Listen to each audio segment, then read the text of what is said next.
Good morning, everybody. My name is Toby Fox. I'm the Managing Director of 3Fox, the marketing agency for councils. And it's my pleasure to welcome you to the second Voice of Authority breakfast webinar with Inner Circle Consulting. This is our early bird session for those of you who've got to get off early on extra long commutes, traveling, some of you perhaps as far as the other side of your kitchen table this morning. Okay, it may be too early for lame jokes, but we're hoping it isn't too early for you to engage in the conversation we're going to have this morning, and that you'll be alert enough to fire questions at our panel. They've been limbering up for the last 15 minutes in readiness to respond to your take on this morning's conversation. Please use the Q&A function to test them rather than the chat function at the bottom of your screens, so that your fellow viewers can vote for the question that they'd like asked, and we can put the most popular ones to the panel. That conversation is going to take up the second half of the hour ahead. But before that, our panelists will kindly each brief us for a few minutes to set the scene and to give the caffeine a chance to work through your systems. We'll close sharply at 9:30 and hope that that'll give you enough time to boil the kettle once more before your next video call starts. So who better for us to have the pleasure of spending the next hour with? What a delight to welcome Nabeel Khan, Director of Enterprise, Jobs and Skills at the London Borough of Lambeth. Good morning, Nabeel. Hello. And John Percy, Partner Development and Valuation at Montagu Evans. Good morning, John. Good morning. Good morning, everybody.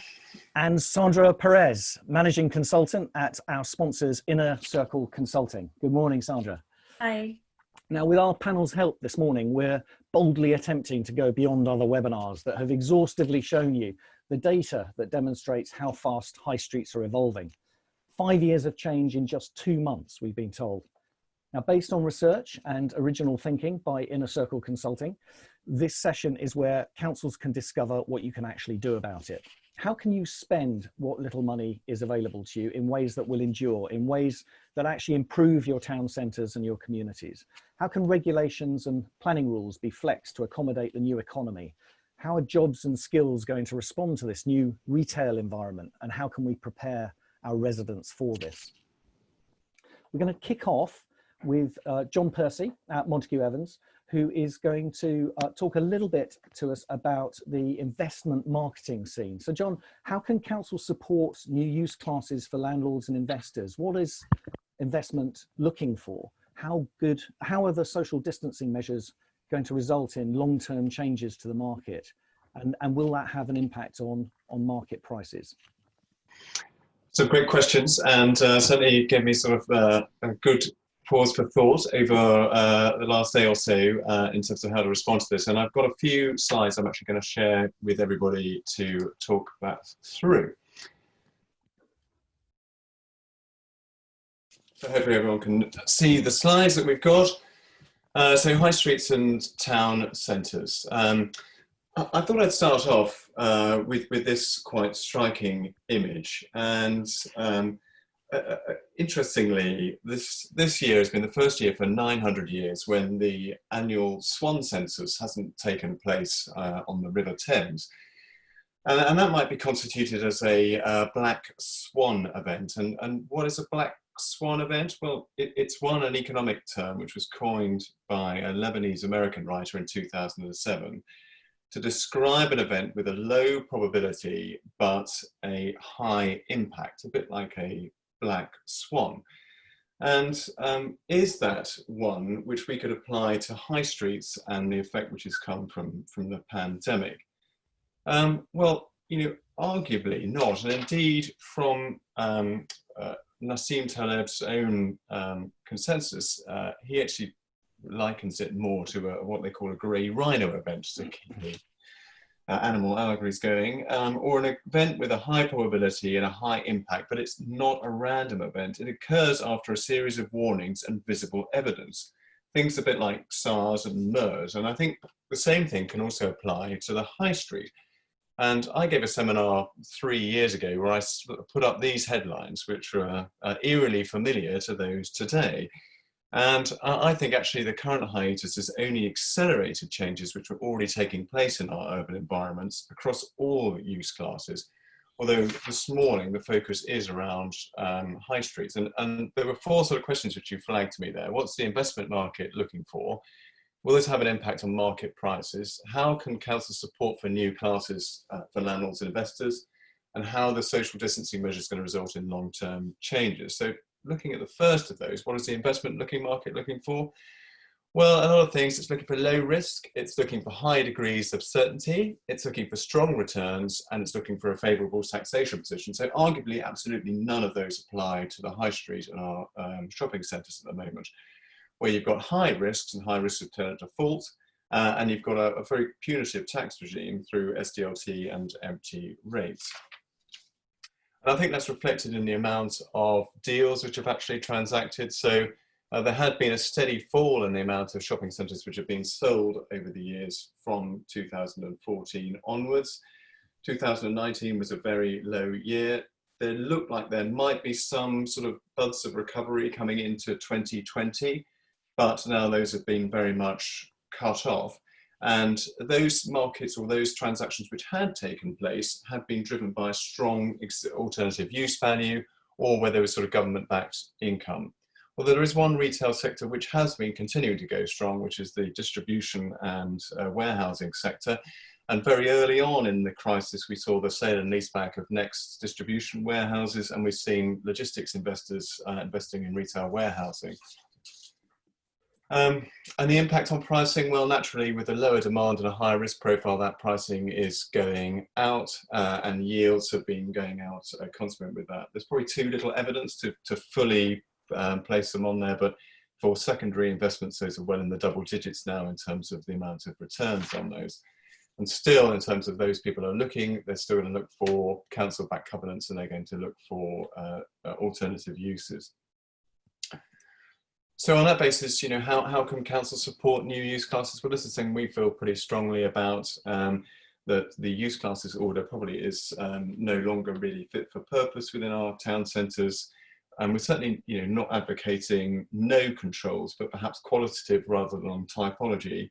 And this feels like an immediate change which would come into place and would be sort of demonstrable support for the high street. And here, you know, this is a project that Montagu Evans are working on with Cherwell District Council. It's on the Banbury Shopping Centre, and it's where a food hall type market is being looked to introduce within a shopping centre scheme. But equally, that could apply to a number of other things we're working on, where there are offices, houses, health centres, and even schools being considered for our high streets and shopping places. So the ability to put those in quickly and quickly change will be absolutely key going forward. What about this one? How are the long-term social distancing measures going to result in the changes to the market? Well, I think it's going to depend on how people react to it and the sort of social side of it. You know, will we literally walking around in bubbles as per some of these designs which have come forward, or will we more quickly get back to market norms? But I think it is going to be pretty serious. And this is a picture of a theatre in Berlin where they took the amount of seats out that would show how you could apply the social distancing rules. Now, it's pretty obvious that the impact on revenue is going to be massive from that kind of intervention. And the same in shops, and you know, a little image there was produced by Shift Architecture and just showed how you might control a shop in terms of people coming in and coming out. I won't read out all those things there, but ultimately those are going to be a lot of the impacts that come from the social distancing change. And I think, you know, increasingly there will be a reduced number of stores. And certainly, you know, when you look at the percentage of internet sales, now it's approaching 30% of the market. So, you know, where will that stay long term? And I did some work with data company Global Data last year, where we took some worst case scenarios, and this was well in the worst case scenario, and the impact on the amount of space required was in the millions of square feet. And the impact in Europe, well, where some of the stores have reopened, retailers report that it's a slow start, but now numbers of shoppers are getting back to their pre-COVID levels, and actually basket sizes are larger than normal. So then finally, turning back to where we started, you know, the changes in the high street are unquestionably what we classified as that grey rhino event, a problem foreseen, but many and most, in fact, too slow to react. And the COVID crisis has only accelerated the inevitable. Leaders as decision makers, and I put here both public and private sector, now need to work very, very closely together to deliver change in our urban environments. Thank you. Thanks a lot, John. We'll come back to you on some of those aspects, and also to ask you on a sort of practical level what councils can be doing to attract some of that investment you've been talking about. But first, let's turn to Nabeel. Nabeel, in Lambeth, how do traditional high street jobs adapt to this new normal that John set out for us? And what's the perspective from an inner London borough? What are the opportunities for funding and investment that you're looking at, and how are you looking at upskilling and retraining residents after the pandemic? Thanks, Toby. Can I just say how difficult it is to follow John's erudite and informative presentation? So thanks for that, John.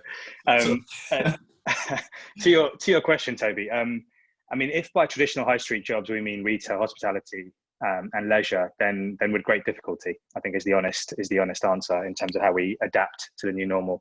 And John's just laid out some of the sort of challenges that sort of industry is facing around that. I mean, here in Lambeth, we've done some in-house modelling, and we think we've got a fairly good view of what the economic picture is looking like locally. And needless to say, it doesn't make for pretty reading. Nearly 10% of our residents are or may be unemployed by midsummer. A fifth are currently furloughed, and to compound matters, we know layoffs are likely to have an uneven impact across our workforce. So we know women are going to be particularly hit because they disproportionately make up the administrative sector in Lambeth.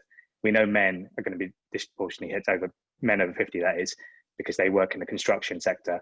We know our Black residents are going to be disproportionately hit, and we know our EU nationals and our younger workers who work in our hospitality and leisure industries are going to be disproportionately hit.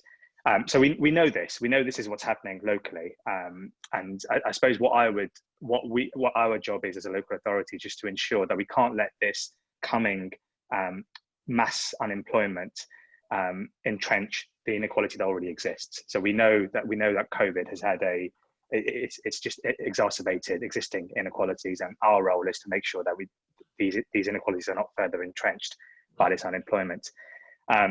We also know that the sort of coming unemployment will have a big impact on young people in particular, and especially young women who are highly represented in those sectors that I've just sort of referred to.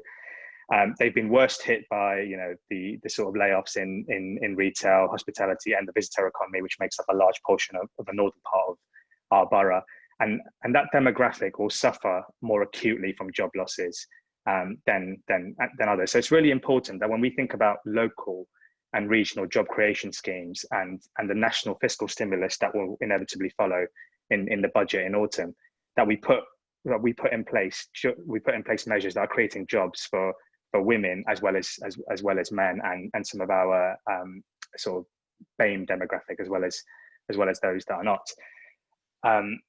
So that's the first thing I would say on that. The second thing I would say on the sort of transition to new jobs or the future economy and what kind of jobs may emerge. I mean, as we emerge from this crisis, many people, including myself here at Lambeth with my politicians, we're discussing how we're going to transition to a zero carbon economy. And this should be a green-led recovery. Now that's absolutely right. And if an event like this doesn't remind us of our own vulnerability, I'm not sure what ever will. So we should actually use it as an opportunity for a catalyst for change, etc. But we do have to be mindful of the inclusivity angle as we make plans to help our high streets adapt. Take investment in green infrastructure and jobs as an example. So that's a fine idea. We're hoping to create hundreds of jobs and training opportunities around retrofitting, around sustainable transport capital projects. But at the moment, construction jobs are typically held by men. The job market is still very gendered, and something like 80% of those in Lambeth in the construction sector are men. So we need to be thinking about, okay, when we're creating these new roles, how are we going to be including some of the other demographics that I've just sort of mentioned in order to be able to access some of these roles? What we don't want is to, as I said before, further sort of entrench some of this inequality. So we need to be investing in jobs like teaching, like care work, like nursing, what we call the foundational economy, as these roles are the ones that will suit our society moving forward. They are the ones that rely on human interaction. They're the ones that rely on emotional skills. These are the jobs that can't be automated moving forward, and they will serve our aging population. well too. So I think that there's a real balancing act for us here, in that whilst we want to look forward and look at these sort of new economies and look at the glitzy sectors, the glitzy growth sectors, and think about how we sort of shape our high street for them, we should also be mindful of the foundational economy and how important a role that plays. And actually, if there's anything this crisis has shown us, is that those jobs tend to be undervalued. Yet those are the jobs that have got us through this sort of period. So we need to be mindful of that as well. So I think, in truth, just to finish up on that point, the adaptation process will differ from locality to locality. But to strike an optimistic note to end this, high streets offer local and accessible economic opportunities. You know, the opportunities that sort of come on our high streets tend to be highly varied, consisting from employment for marginalised residents seeking part-time work, all the way through to jobs for highly skilled knowledge workers seeking full-time work. So there is a real sort of variability that you get on a high street that perhaps you don't get in a central business district in the same way. So I would just say that. And in terms of perspective from a London borough, maybe this is one of the questions that we can sort of dig into in the Q&A, because we're a geographically interesting borough in that we're quite long but relatively thin, which means you can neatly divide it into two halves, really. The north of the borough, which has a more of a CAS feel, central activity zone feel, and then the south of the borough, which has a bit more of a residential suburban feel. And as a result, the sort of approaches that we take in helping our high streets adapt and recover from this will tend to differ from place to place. And I'm happy to sort of, as we go through this, give a bit more detail in terms of what we're doing up in Waterloo compared to what we're doing down in Brixton or Streatham. But I'll stop there for now, because I've spoken for 6 minutes, I think. Bill, that's brilliant. Thank you very much indeed. And there's some fascinating stuff in there. I love your definition. I don't know how widespread if this is a personal definition or this is common knowledge, but it's new to me. The idea of sort of foundational jobs and foundational economy, that there's lots of layers to that word. But I worry also about how quick we may be to forget the role that those jobs and those people have played in getting us through the crisis. And I've got enormous sympathy for NHS workers and other key workers who say, look, could you stop clapping for us now and start paying us a decent salary? And the lessons get quickly unlearned. So we've got to seize the chance while we can, perhaps, to reward them fairly and encourage people into those jobs. But lots to come back to on that, Nabeel. Thank you. Sandra, how does this resonate with your other local authority clients and their thinking in regards to regulations and funding for high street interventions? Are they considering creating more flexible planning and use policy? And what are funds like the Future High Street Fund contributing to this new environment? Thanks, Toby. So, I mean, at ICC, we've been actually talking a lot about this principle of the Overton window.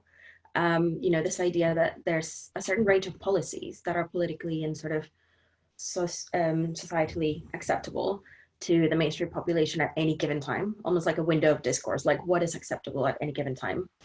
And the fact that actually at the moment that window is bigger than it's ever been. And I suppose there's different funds that are being announced. So for example, you have the Reopening High Street Safely Fund, that every council has been given a little pot of funding to bring interventions forward.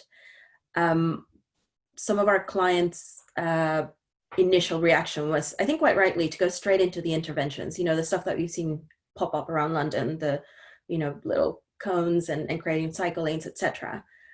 But I think very quickly they've gone into, hold on, let's pause and let's think about this really carefully, because as Nabeel has said, there's bigger things to consider that are not just about movement or about businesses, etc. And there's a really big opportunity to think strategically about this.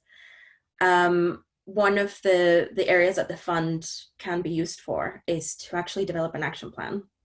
And this is one of the, I think, most crucial elements from that this could be used in a way. So setting out how will your high street recover, but also how will it make use of any future funds? So how do you set yourself in the best possible position? And engagement is a really critical part of this as well. Because I think the important thing is almost to think more strategically about what is the longer term impact of certain interventions and how these can be used to almost test and pilot more permanent shifts and more permanent solutions. Definitely, there's been much more thinking about, not just high streets and not just the physical public realm. I think at the last week's webinar, we talked a lot about, okay, how do we create more space for high streets, like physically create more space for high streets? The conversations that we've been involved in the last couple of weeks has been, okay, what about climate change? What about skills and employment? What about equality and equity of opportunities? How do you begin to create those in high streets? And I think then we start shifting more into talking about resilience. In terms of planning and flexibility of uses, they're definitely critical for resilience because, we've seen in real time what an impact it's had for businesses to quickly be able to shift into different ways of doing their business. The relaxation of rules to allow for takeaways, for example, has allowed businesses to really kind of change. And I mean, both John and Nabeel threw some stats out there. We were actually looking at footfall stats last week. And one of the things that really struck us was the impact within a single high street, the areas that were delivering, I suppose we could consider like essential services, definitely noticed a much lesser impact in footfall. So you still have footfall coming through high streets, but whereas areas that, for example, you had restaurants or more leisure-led uses, they lost about 80% to 90% of their footfall. Oxford Street, if you look at a map, there's like a 98% loss of footfall on Oxford Street, purely because everything around there is shut down. My local high street, Deptford, at one end you have like restaurants, nice little elements, that lost about 90% of footfall. The areas that had the food shops lost only about 40% of the footfall. So I think it spoke to us, and then it said, well, actually, to bring resilience into high streets, you need that diversity of uses to be able to deal with these sorts of situations. Also, I mean, as we saw last week, we think that innovative business models will emerge from this. So for example, from one of our panelists that we saw, Suk, I think at some point we call him the sort of WeWork of retail. And I think we need to make the space for that. And this is where the flexible planning uses come in. With the Future High Street Fund, we were quite lucky that I think we were already in the process of writing business cases for high streets. We were already thinking about some of the issues, as John said, those longer term impacts and what we might be able to do about them. We've had to shift very quickly into thinking, oh no, we need to deal with these things now because they're happening now. Things like lack of investments, reduced turnover from less footfall, lack of diversity of offer in high streets. And equally, I think the Future High Streets Fund, so MHCLG, has recognized that a lot of the conditions that were present when the fund was launched will have changed. They know that things like demand will have changed. They know that market conditions will have changed. And they've given councils an opportunity to actually explore what a different route to achieve the same kinds of outcomes. So this big idea of bringing more activity into high streets, of building resilience into high streets, how could they achieve them? Even if they had to change the project itself, could there be a way to get there? They haven't relaxed the rules. So we're still having to achieve things like the value for money, and that becomes extremely tricky when you have projects that have lost co-funding as a result of less resources within the councils, but also from third parties. So we're having to think much, much harder about which interventions will have the greatest sensitivity impact. And as we're actually doing I think one of the areas that's really difficult to predict is what will actually happen. So our approach has been very much around sensitivity testing. Whereas before we were testing a very sort of small range of, what could happen if we lost this funding, what could happen if we lost this amount of footfall. we're having to go much wider with our sensitivity testing, not to understand what the impact is, but actually to set out at which point do we need to make a decision about changing the project. So it's become a really useful decision-making tool for us, to establish where do the boundaries lie and when do we need to change tactics. So yeah, I hope that's sort of given an overview of That's fantastic. In a circle, you work for a wide range of local authorities. Is there much of a difference in what you've been saying between different geographical areas? You mentioned sort of, you know, a place like Oxford Street is a particular kind of circumstance, but are these patterns that you've been talking about, are they consistent across the country? In terms of impacts, I think they're fairly consistent. So everywhere has lost footfall, everywhere is losing funding, especially we're working with 3 different Future High Street Fund projects. All of them are experiencing fairly similar impacts. Everybody's sort of economically affected, and projects that we thought were absolutely for sure going to happen, all of a sudden you have investors going, ooh, hold on, we need to step back and think about this. The solutions aren't the same. And I think because of this heightened sense of engagement that we've had with these projects, we've almost been able to hone in and say what works for this high street is not going to work for this high street. And one high street, we're talking about creating shifting into a 15-minute high street, where how can you create this wonderful place that is a good place to live and work for everyone that lives within a 15-minute radius. Whereas another high street, because it has a much bigger catchment, the approach has been completely different. So whereas I think the process that we're following to arrive to these solutions is similar, the solutions themselves aren't. Great, thank you. Thanks for that. And also one last thing, you mentioned the sort of loss of co-funding for a lot of projects and schemes. Is there a role here for local businesses that have survived the crisis and want to invest in the high street's future, and also perhaps for other forms of sponsorship and patronage from landowners and developers and the like in some of the projects to resuscitate and revive the high streets? I think so. Some of the discussions that we're having in Wiltshire, for example, we have a very engaged group of landowners and businesses.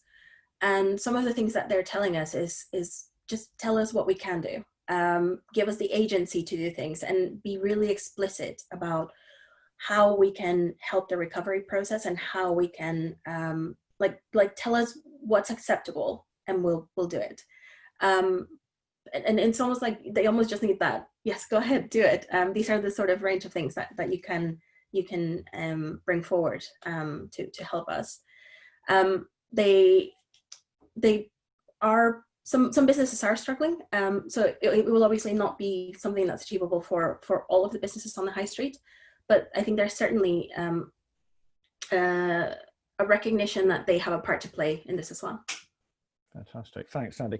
And that sort of answers partly, I think, our viewer Robert Chapman's point, which is that high streets aren't just a financial instrument. They're not just an investment. They're places that have a social purpose as well. And that was a lot of what Nabeel was talking to also. And that's going to segue us nicely to come back to John. But just before we do, I'm going to start running a series of polls now to help feed the discussion a bit and to provide us with some response from viewers that we can put into our report from this session today. So I'll start running those now. Please, they're mostly sort of yes or no questions, so just answer them as they pop up on your screen. And we're also introducing some questions from the audience. I see they're starting to roll through, so do keep those coming, and let's start engaging and making use of this fine panel's time that we've put before you. John, so high streets aren't just a financial instrument. That's a fair point and well made. But they are a financial instrument. That is one part of their purpose. They serve to you could simplify it and say they serve to fund our pensions. To some extent. If you were a local authority, what would you be saying to institutional and other investors? How would you be attracting them? What do they want to hear from a council? Well, I think it's probably a commitment to a certain place or a high street. I mean, the fundamentals that are going to drive the success of anywhere are that you've got good quality employment, you've got nice places to live, you've got places that people want to aspire to be in. And as an institutional investor, then having the benefit of those things and the knowledge of all those things which are happening in the investment, which is going into a place in its widest sense, not just in the high street, is going to help attract it to it. And for a place to be successful, it's extremely important that its high street and its kind of centre and its core is also flourishing, because people's perceptions about a place are very heavily driven by their influences that they get in that area. So you know, where you've got local authorities which are working sort of hand in glove with the private sector, those have tended to be the most successful places. And you know, you could go right back to some of the core examples which you use, like sort of Altrincham Market and others.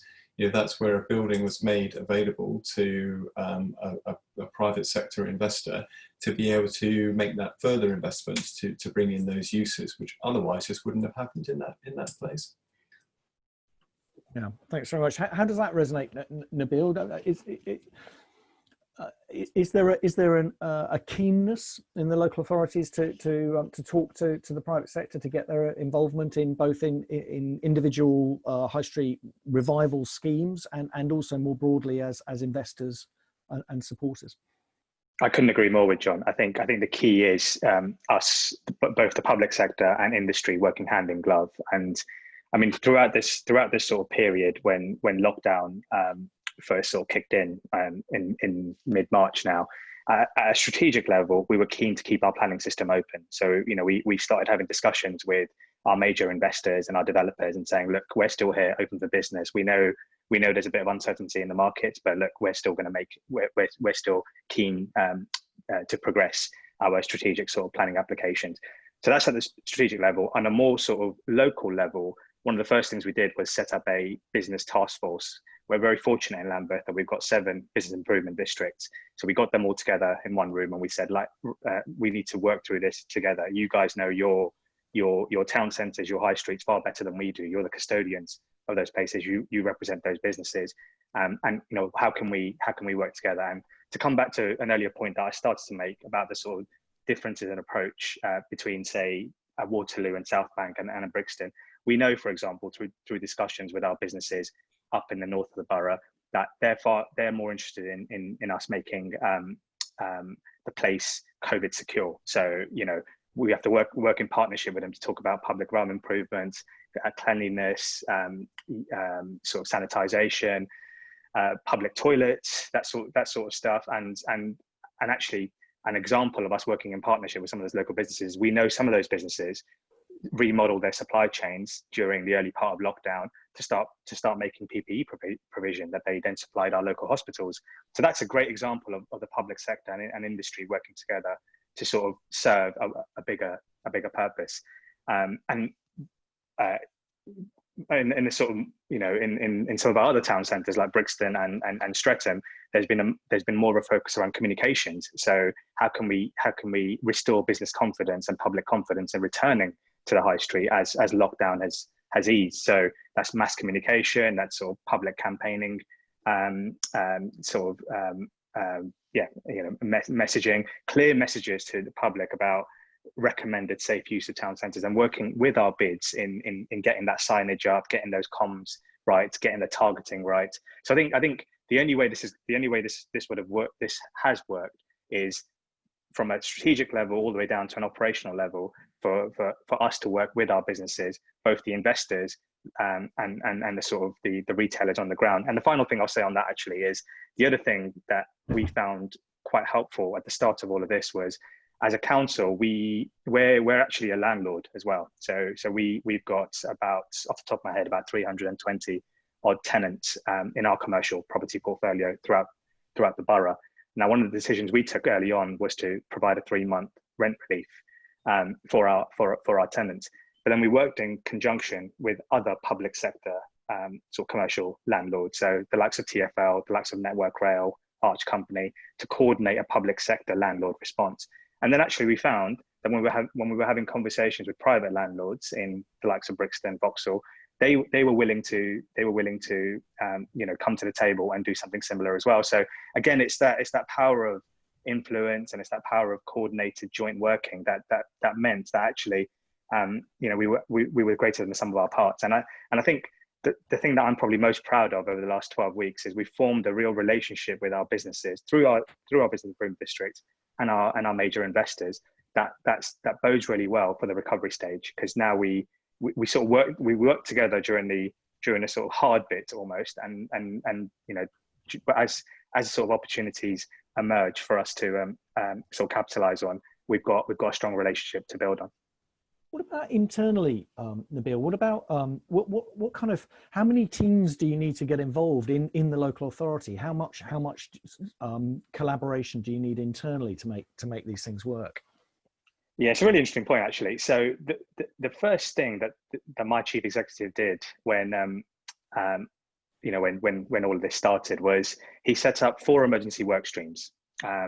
I won't go into all the detail, but one of the emergency work streams was the local economy work stream. So he was very clear that we need to have a coordinated approach. We've got trading standards, we've got licensing, we've got highways, we've got all of my teams, economic development, regeneration, skills, etc.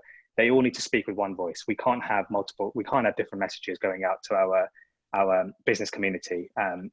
Property colleagues saying one thing, finance colleagues saying another thing, me saying a third thing altogether. And what that did was it just streamlined decision making, and it streamlined communications with our external stakeholders.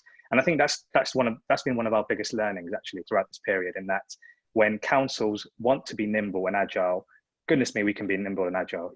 We often get hammered for being sort of these overly bureaucratic agencies, but actually in a period of crisis, the way we were able to respond and very quickly streamline our decision making and our comms process made it really, really easy to make certain decisions. So to give you an example, that 3-month rent relief I referred to earlier, that was a decision that we took in 48 hours from conception, analysis, all the way through to, this is an action. Now, under normal times, that would have taken me about 9 months to do by the time I'd worked my way around the various cabinet members and the various sort of council offices trying to get sign off. So that's a really good example of agility and nimbleness in the face of extreme uncertainty. Sandy, you wanted to pick up on that? I just wanted to emphasize that I completely agree with Nabeel's point that I think a lot of councils are finding themselves at the moment in this situation where they're very cash strapped. They have their resources are, I think, completely overloaded with every bit that they're having to respond to. But they shouldn't underestimate the influence that they can have in bringing different partners together that will have resources to bring on. Might not be money, but it will be other mechanisms that can be leveraged as part of the response.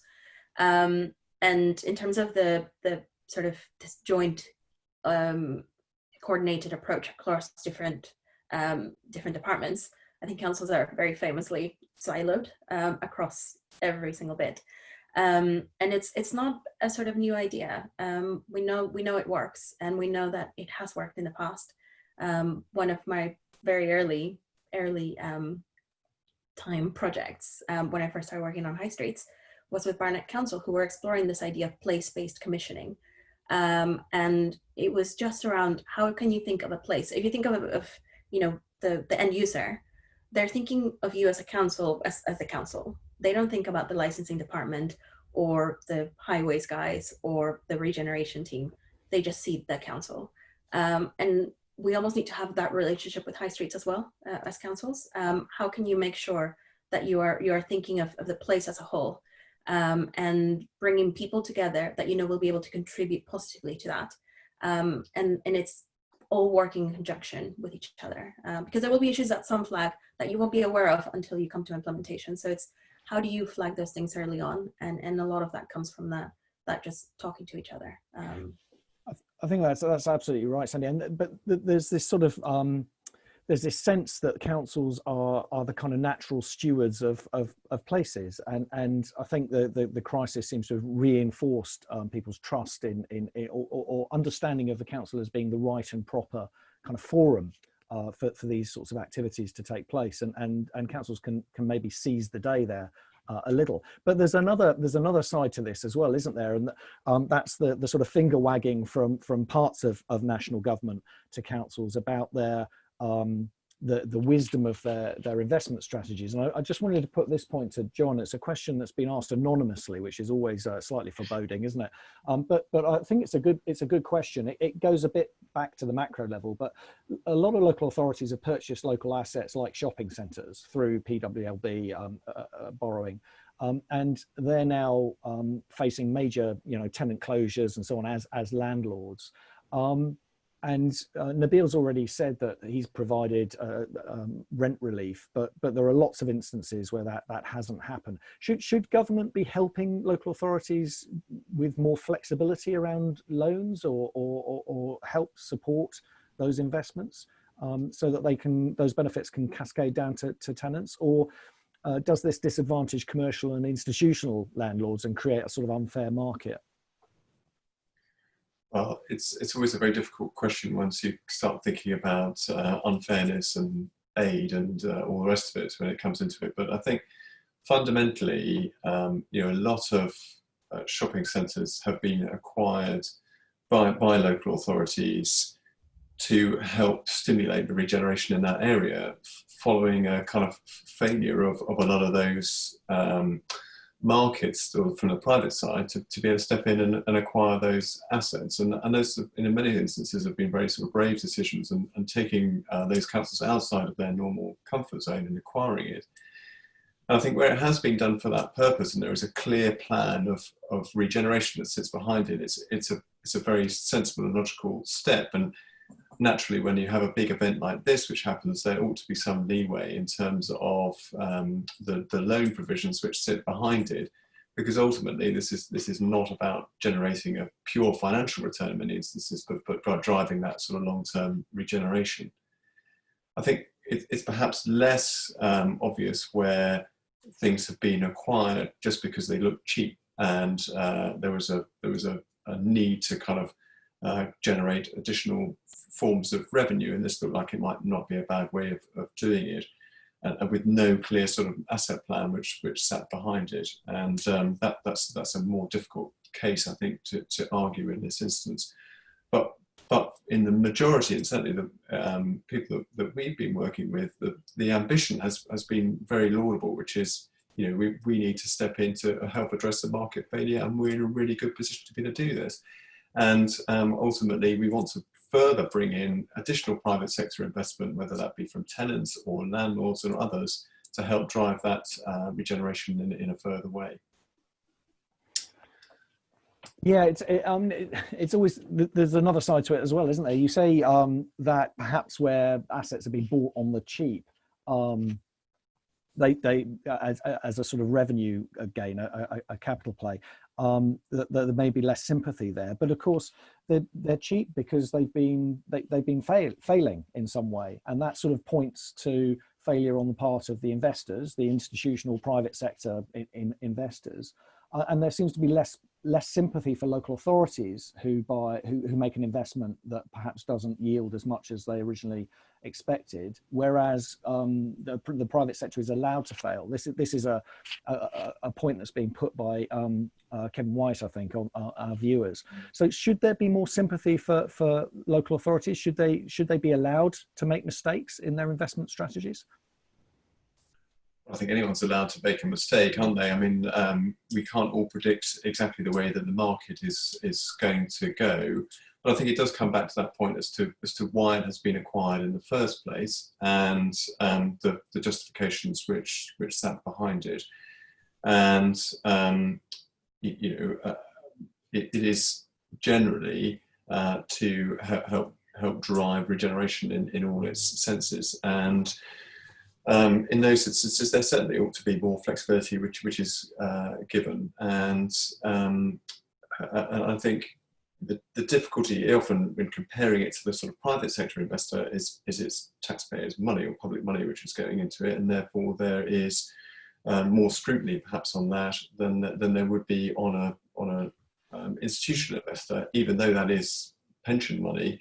It doesn't necessarily come under the same level of public scrutiny that it does if it's council investment. Yeah, I wonder if there's sort of room there for more debate. It's an interesting area. But John, thank you for that. Nabeel, so bringing that back into the high street, as it were, and into local authority best practice, there seems to be more flexibility in public services now as a result of the crisis, in the sort of immediate sense, as you've described. Is that going to be a new norm, do you think? Can we keep that flexibility? Has the experience of working on a planning decision one day and attending and running a mortuary the next day, without wishing to make light of any of that, has that experience of changing roles and being flexible and being outside the comfort zone, do you think that will endure?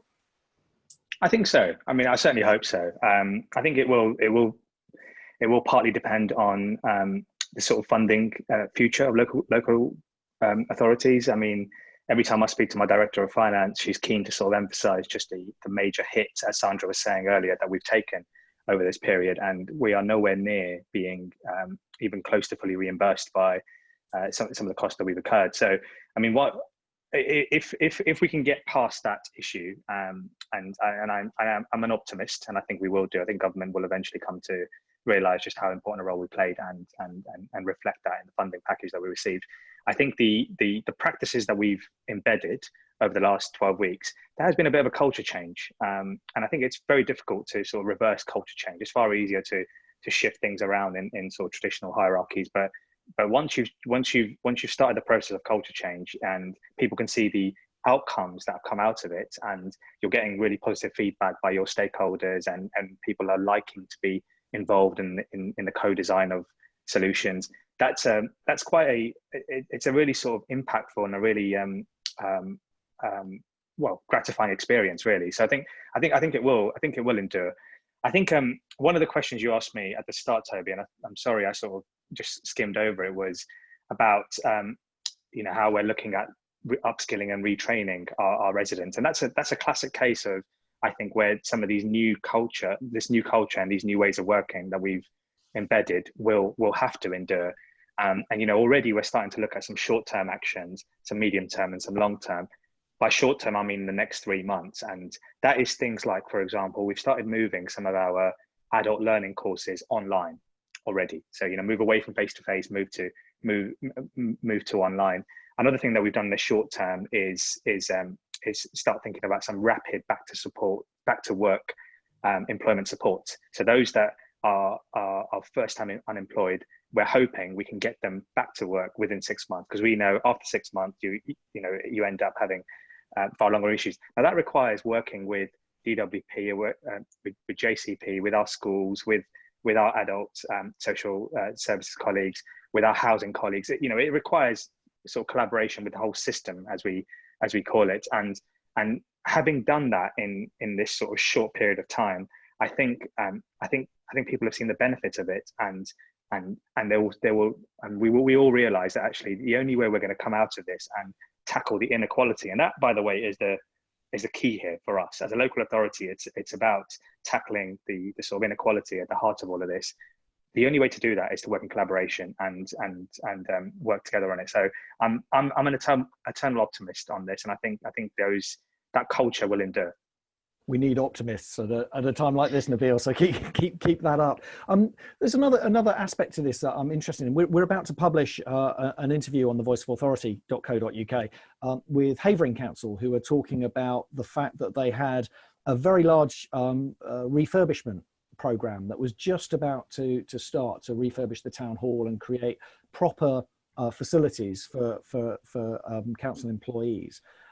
Obviously that went on hold immediately. Everyone's now working at home, and there's serious thought being given to whether or not that program is fit and proper now. At Lambeth, what's your view of the sort of return to normal working practices, just on a very kind of banal and practical and day-to-day level? Will you be back in the office? So the modelling that we've done is for the next 12 months, where we're thinking we're going to operate at 30% capacity, and we've done a bit of a prioritisation exercise in terms of which of our staff need to be in the office, whether that's for service reasons, but also for welfare reasons. Let's not forget that. So there's an element of our adult social services, our children's social services, the kind of clients they deal with, they need to have face-to-face interaction. So we get that. But actually, there's a separate welfare angle as well. Quite a few people have been working from home in less than ideal conditions. Let's just say they may be flat sharing, they may have big families, they may have not that much space to sort of actually move around in. So I think we have to be mindful of that. If you look at the traditional sort of demographic makeup of a local authority's workforce, it does tend to reflect sort of lower socioeconomic demographics as well. So I think a lot of that inequality that I've been referring to earlier plays in our own workforce. So we have to be mindful of what that means. So the model that we're thinking for the next 12 months is going to be 30% capacity.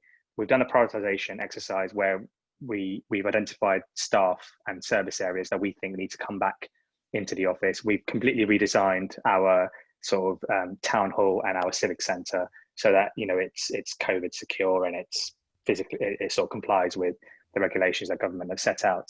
But I think the next challenge for us is that welfare point. So there's going to be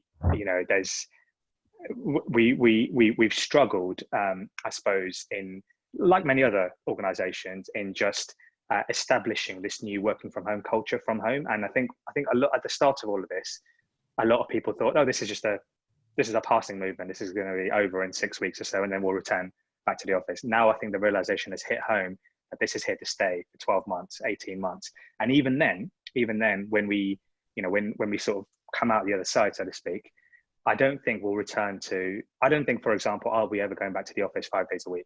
I think even once I go back to the office in 12 months time, it'll be 2 days a week, 3 days a week, scaling up.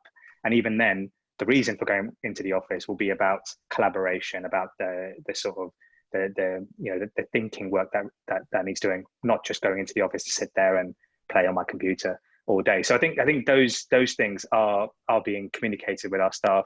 And I think like any other organization, there's going to be a sort of transition period for us, right, before that normality truly sort of sinks in and we get used to the new normal. There's some I'm sure you're not actually just playing on your computer, Nabeel.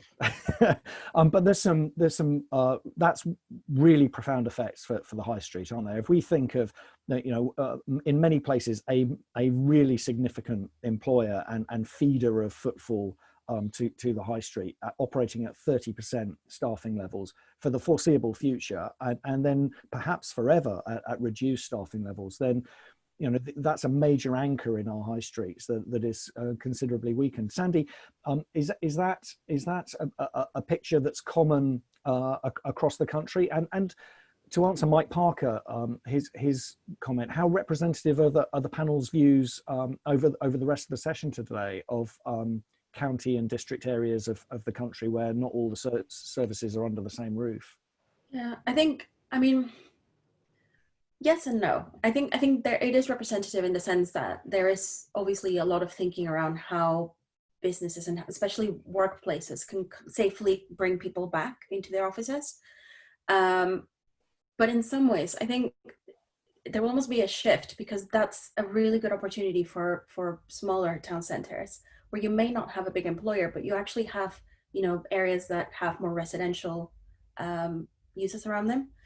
So actually those, like I said, Wiltshire, one of our projects this is, I think, one of the positive things about this shift into more home working, and where we're actually actively discussing opportunities for how do you begin creating spaces that are more engaging to work in, but that don't necessarily mean you have to go into the office. So how can we make best use of things like cultural assets, which have lots of space, but they don't have a lot of occupancy during the day, to actually start bringing people back into high streets, into local high streets, which traditionally would be empty throughout the day, and you'd get the influx of people sort of in the evening. So it's almost this equalizing thing where you will have loss of footfall in some areas that are very heavily populated with people during the day, and then you will have more people on some high streets that are more local and that have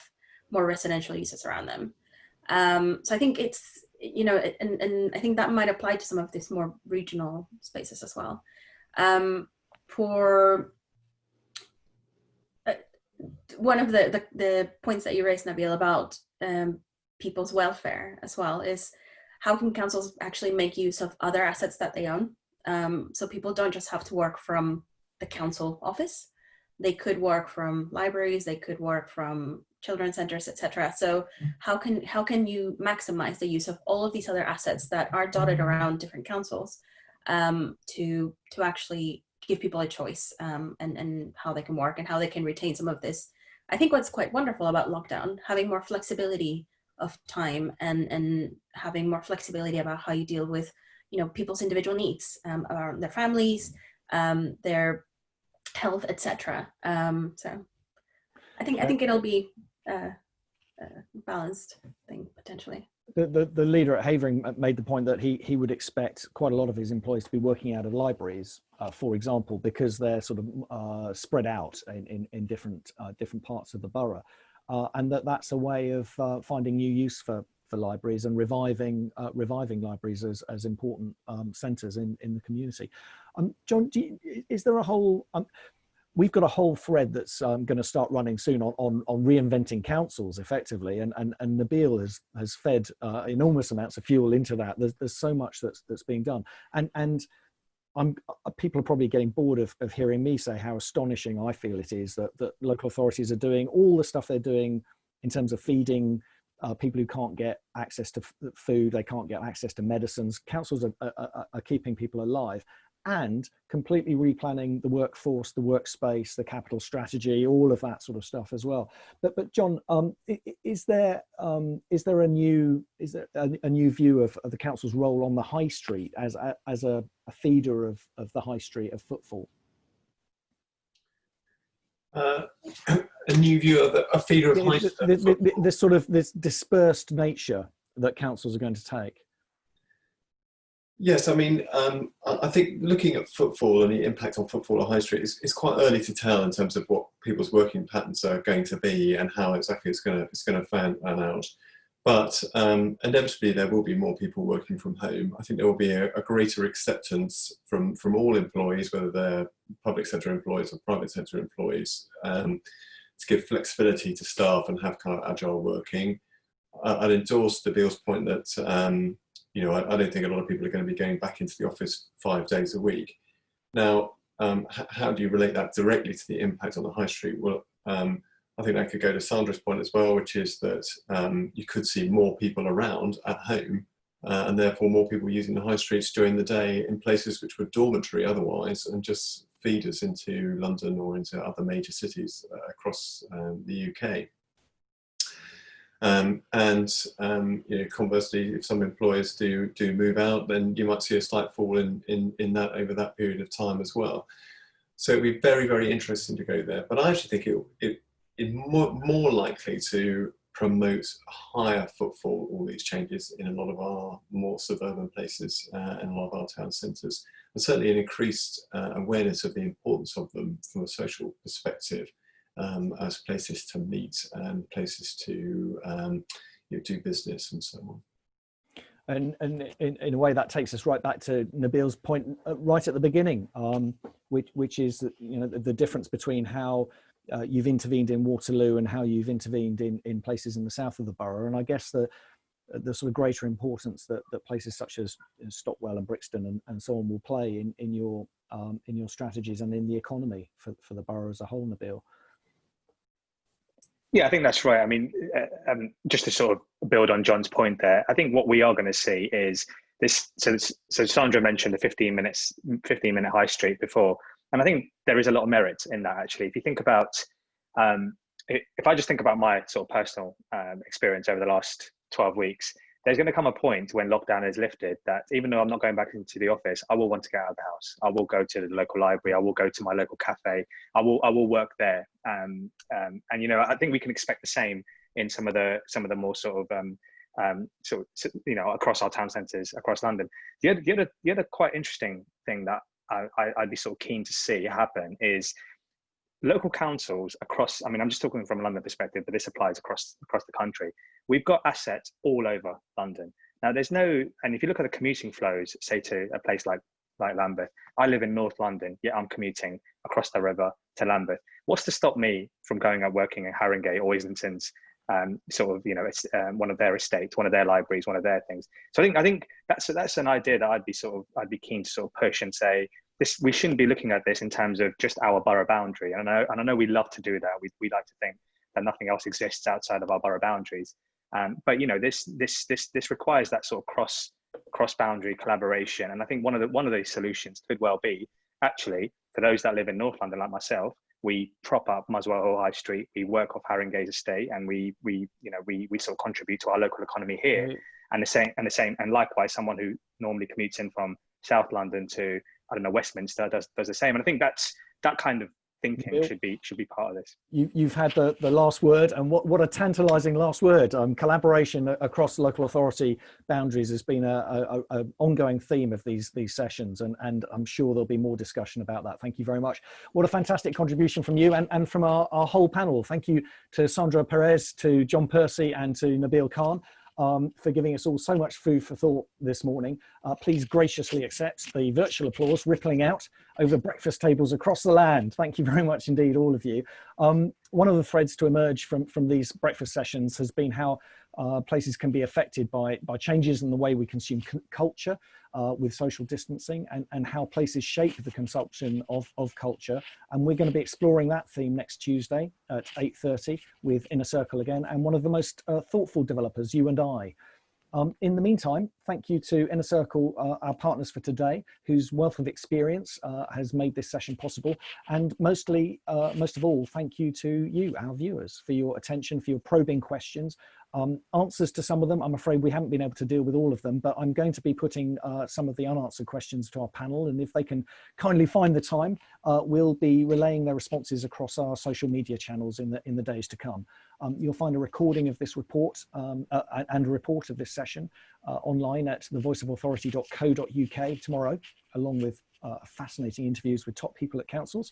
And the Voice of Authority is back on Thursday in its usual 11 a.m. slot, when we're working with Mott MacDonald to ask, how can core cities use the United Nations Sustainable Development Goals to reinvigorate the UK economy?